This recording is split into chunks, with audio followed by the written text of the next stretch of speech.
السلام علیکم ورحمۃ اللہ وبرکاتہ۔ معزز ناظرین، بہت ہی آسانیاں کی گئی ہیں دین کے اندر، وہ دین جس کا تعلق امام الانبیاء جناب محمد رسول اللہ صلی اللہ علیہ وسلم سے نہیں ہے۔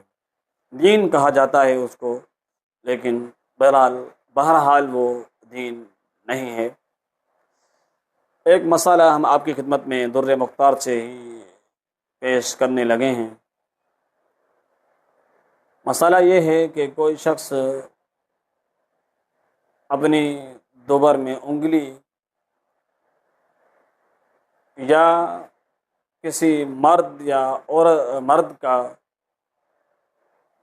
عضو تناسل یا وہ ہجڑا جس کے مرد اور عورت دونوں کے ساتھ وہ مشابہت ہوتا ہے، دونوں کے عضوات اس کے اندر موجود ہوتے ہیں، یا لکڑی سے یا نابالغ بچے کا عضو تناسل یا لکڑی سے بنا ہوا عضو تناسل، یا مردہ جو ہے وہ مرد ہو اس کا عضو تناسل اپنی دوبر کے اندر ڈالے، اگر انزال نہ ہو تو غسل واجب نہیں ہے۔ غسل سے بچنے کے یہ بہترین طریقے جو ہے یہ ایسے دین کے اندر موجود ہیں جس دین کا تعلق نبی علیہ الصلوۃ والسلام کے دین سے نہیں ہے، نبی علیہ الصلوۃ والسلام کے دین سے نہیں ہے۔ یہ صرف ان کا ہے جو لوگ خواہشات کی پیروی کرنے والے ہیں، ان کے دین کے مطابق آپ یہ جو ہے غسل سے بھی بچ سکتے ہیں، اور یہ عمل کر کے آپ اپنا مزہ بھی جو ہے وہ لے سکتے ہیں، کیونکہ انسانی خواہش اور اس کی شہوات کا ایک تقاضا بھی ہوتا ہے، لیکن یہاں جو ہے ان سب کو پورا کرنے کا در مختار کے اندر پورا اہتمام کیا گیا ہے۔ آپ اس حوالے کو جا کے دیکھیں۔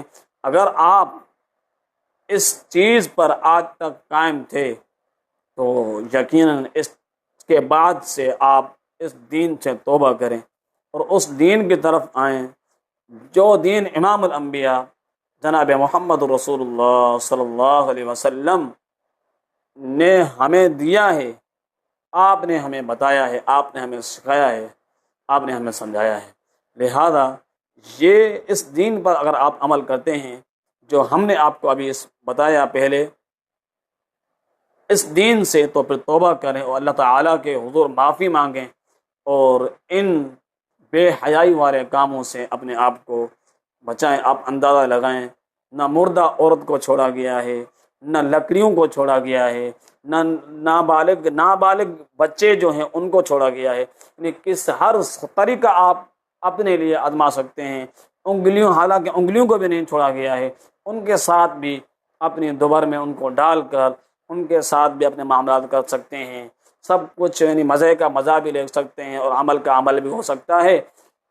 یہ کھلی بھی حیائی ہے، کھلی بھی حیائی، اور کھلا اللہ کے رسول علیہ الصلوۃ والسلام کے جو احکامات ہیں ان کی کے ساتھ کھلی دشمنی ہے۔ آپ نے ان بے حیا والے کاموں سے، ان کے راستے سے روکا ہے۔ یہ جو راستے جاتے ہیں ان بے حیائی والے کاموں کی طرف، آپ علیہ الصلوۃ والسلام نے ان سے بھی بچنے کی تلقین کی ہے، آپ نے ان سے بھاگنے کا کہا ہے، لیکن یہاں یہ سارے طریقے ہمیں مختلف انداز کے ساتھ بتائے جا رہے ہیں۔ کس سے؟ صرف غسل سے بچنے کے طریقے ہیں۔ آپ غسل سے بچ سکتے ہیں، مزے کا مزہ اور غسل سے بچنے کا بچنا آپ کے ساتھ۔